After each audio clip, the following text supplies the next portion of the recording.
voici avec Roni Akrich. Shalom Nathalie.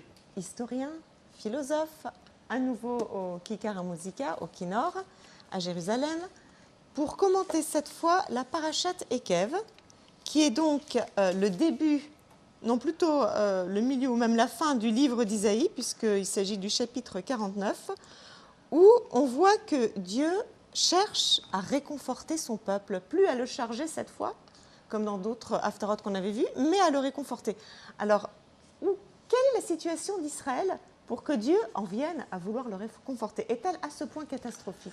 Bien, déjà, on doit se rappeler ce que nous avions dit dans notre dernière rencontre, à savoir que Isaïe est confronté à une situation, pas géopolitique, mais à une situation socio-économique et morale qui aurait pu être au firmament d'elle-même, mais en vérité, elle est décadente.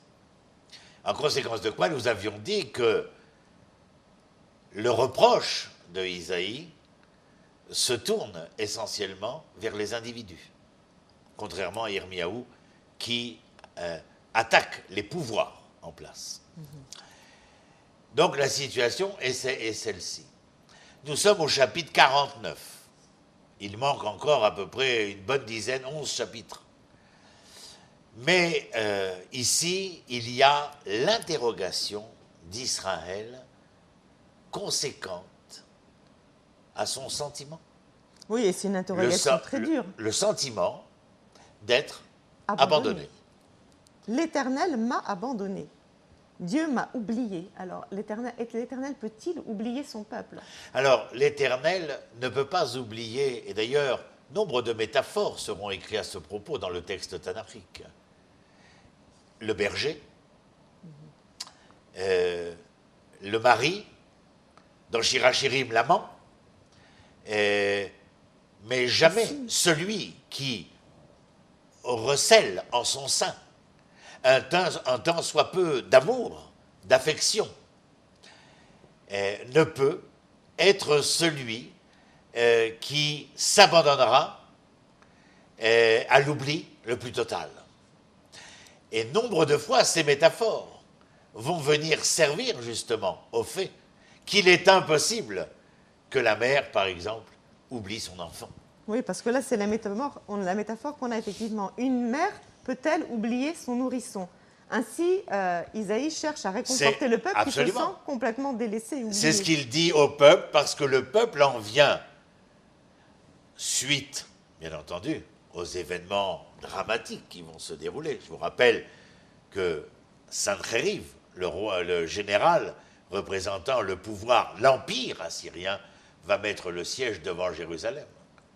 C'est la fin du royaume de Judée, s'il réussit, Sancheriv. On est donc dans une situation critique où le peuple se sent réduit à la plus infime mesure de ses capacités. Et donc, il déclare quoi? Il déclare que Dieu l'a oublié, l'a abandonné. Sans jamais, il faut le préciser Nathalie, sans jamais venir dire ici à Isaïe pour quelle raison. C'est-à-dire la causalité, c'est-à-dire la cause première.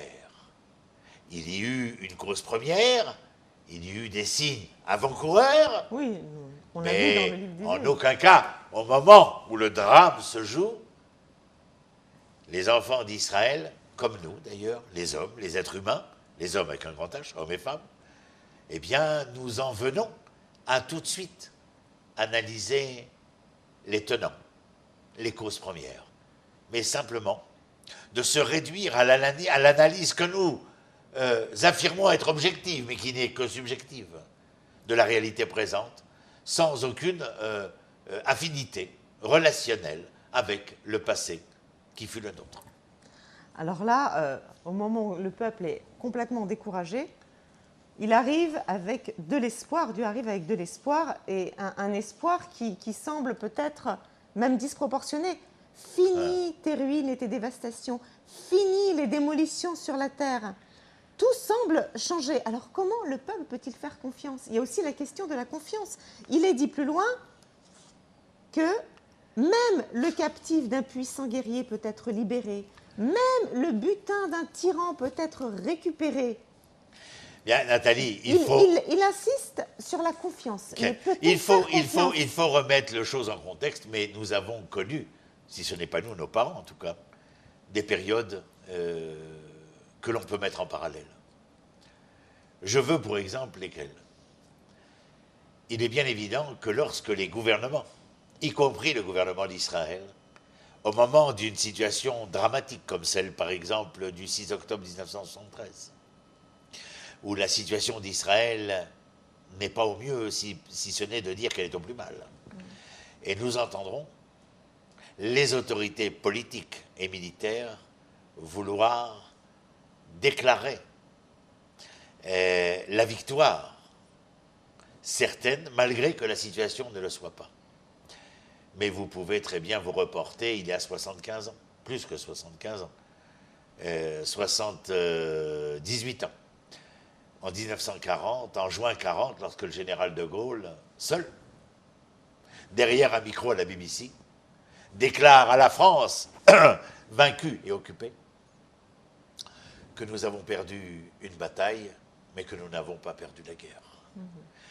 Vous comprenez que le narratif ici est un narratif qui se veut, prophétique, mais où cette prophétie ne vient servir que la mise en confiance des prophétisés.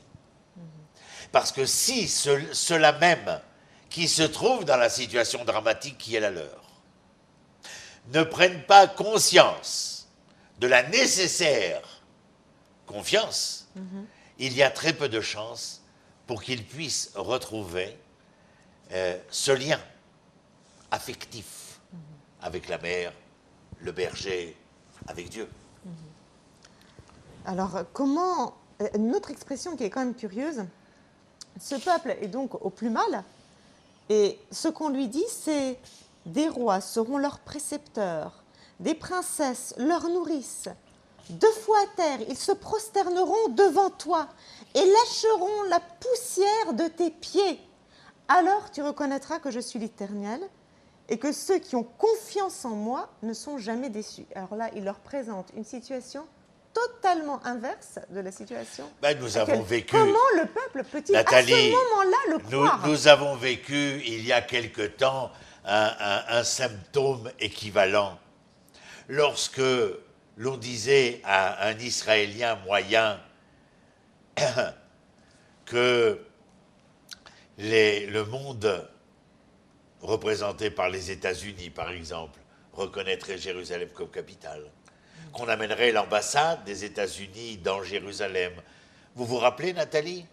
Les gens étaient, dans une euphorie certaine. Comment est-ce possible? Et en même moment, vous vous rappelez, le désengagement vis-à-vis du protocole, du contrat avec l'Iran de la part des États-Unis, à l'encontre des Européens.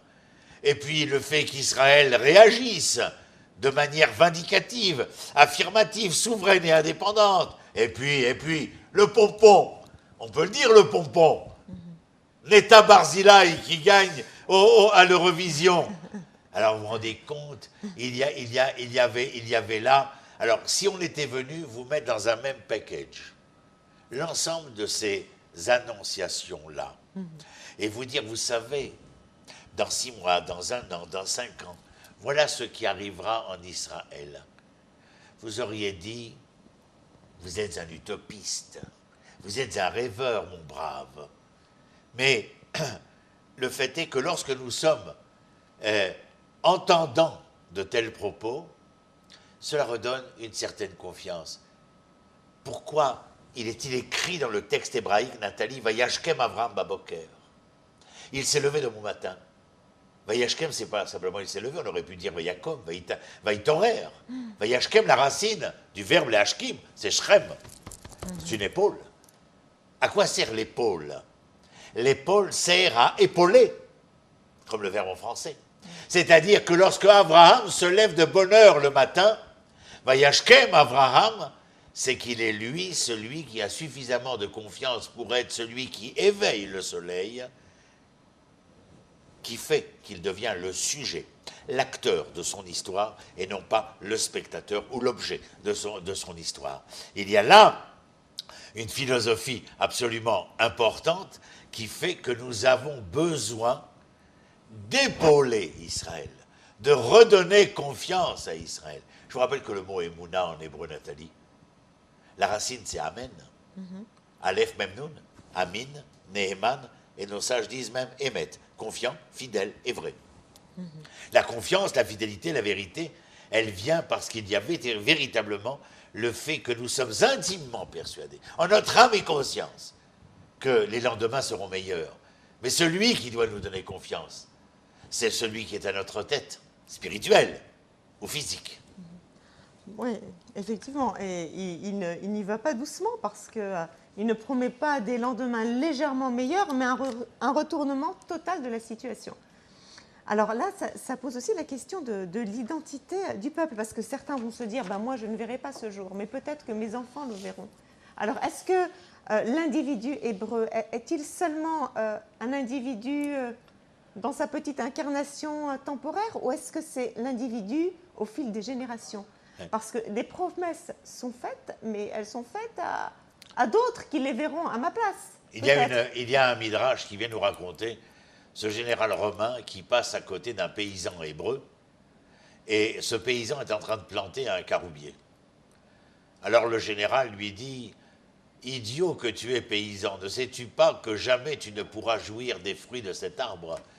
Et le paysan lui dit « Mais le caroube que je mange de mon grand-père, c'est le caroube que mangera mon petit-fils.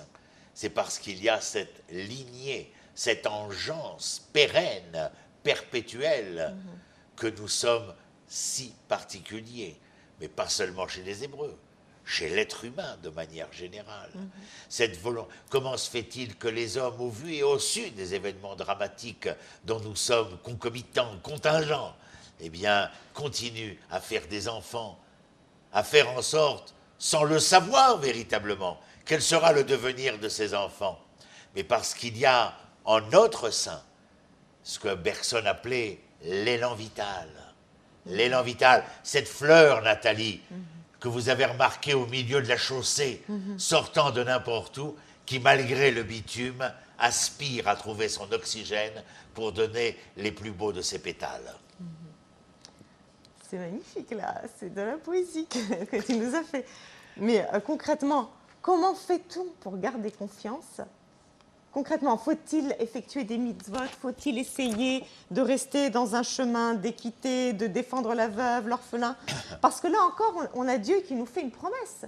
Mais comme on a vu dans une autre Haftara qu'on a commentée, c'est l'homme qui vient réaliser les promesses de Dieu.